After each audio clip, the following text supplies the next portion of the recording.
Você acha legal reutilizar as mangueiras de uso hospitalar? Ou, em outras palavras, você acha que essas mesmas mangueiras de uso hospitalar, após vários ciclos de esterilização, mantêm as suas propriedades? São essas e outras dúvidas relacionadas a essa temática que queremos tentar ao máximo esclarecer nesse vídeo. Me chamo Rafael Martins e sou estudante do curso de Odontologia da Universidade Federal de Pelotas, e o meu orientador é o professor Dr. Rafael Guerra Lund. Vou apresentar o trabalho intitulado Impacto Invisível, como a repetição de ciclos de esterilização modifica os materiais hospitalares.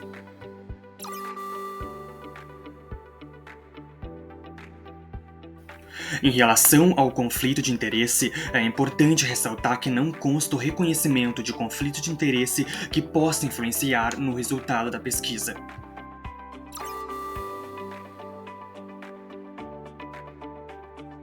A fim de introduzir o tema, é importante informar que os silicones ou polímeros elastômeros são amplamente utilizados na fabricação de dispositivos médicos ou biomédicos, devido à sua alta resistência mecânica, flexibilidade e estabilidade, e por essa razão dispositivos de silicone estão entre os mais utilizados em procedimentos estéticos e cirúrgicos no mundo.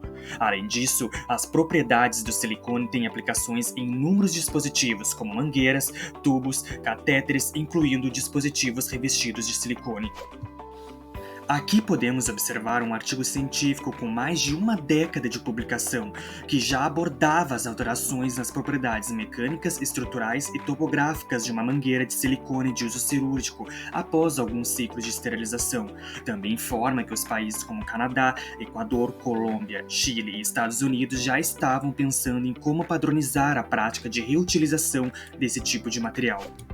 A reutilização de dispositivos médicos é uma prática controversa, debatida entre agentes governamentais e outros centros de saúde. A discussão gira em torno do equilíbrio entre a otimização de recursos e a segurança dos pacientes, já que o uso contínuo desses dispositivos pode comprometer seu desempenho e representar riscos biológicos em certos procedimentos.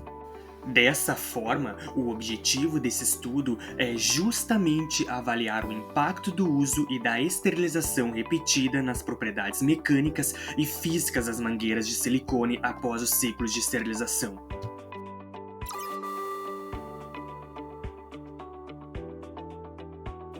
Quanto à metodologia, essa pesquisa, que é uma pesquisa in vitro, ela seguiu as diretrizes CRIS de 2014. As mangueiras que utilizamos foi do estado de São Paulo, daqui do Brasil. O diâmetro dessas mangueiras, o diâmetro externo especificamente, foi de 12,7 mm e o interno de 6,35 mm, as quais acabaram sendo submetidas a 5 ciclos de esterilização, considerando a temperatura e as condições de umidade.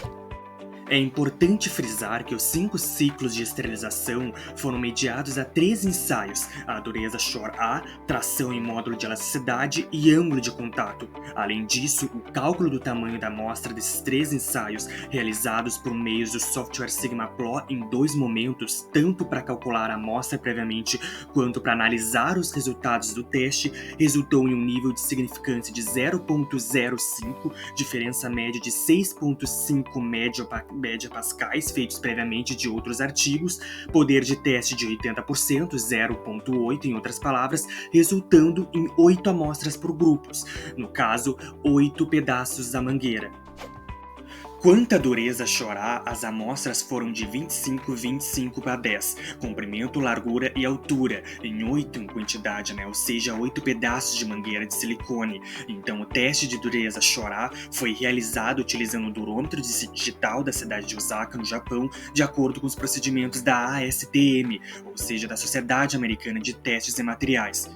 É importante também frisar que o durômetro foi mantido em posição vertical e o pé de pressão foi aplicado paralelamente à superfície das amostras, e ressalto que o operador que realizou esses testes passou por uma calibração para efetuar os testes de forma adequada.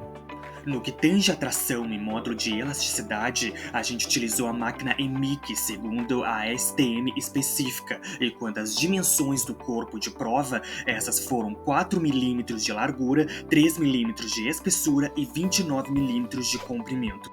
Quanto aos ângulos de contato, foi medido usando um tensiômetro óptico com um método de gota Césius prévio. Essas gotas, que foram padronizadas de água destilada 5 microlitros, foram dispensadas diretamente na superfície das amostras. Com isso, foi feita uma leitura tanto do lado direito quanto do lado esquerdo dos ângulos de contato por meio do software OneAnnotation.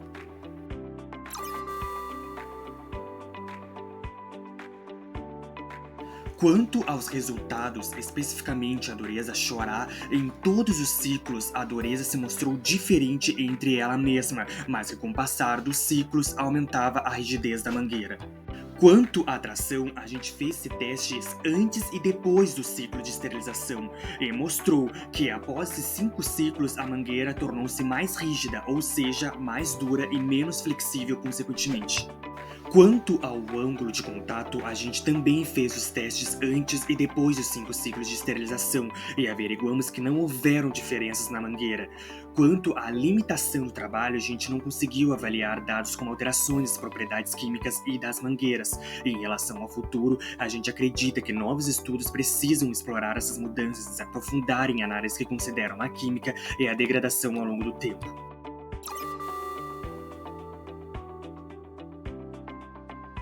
Concluindo, a variação na dureza Chorá da mangueira de sucção após ciclos de esterilização sugere um impacto das práticas de esterilização nas propriedades do material, tornando-o progressivamente mais rígido após cada ciclo. Para ter acesso ao referencial teórico que constitui esse trabalho, basta apenas acessar ao QR Code anexado a esse slide. Por fim, abaixo consta o meu e-mail de contato e eu agradeço demais a atenção de todos. Até!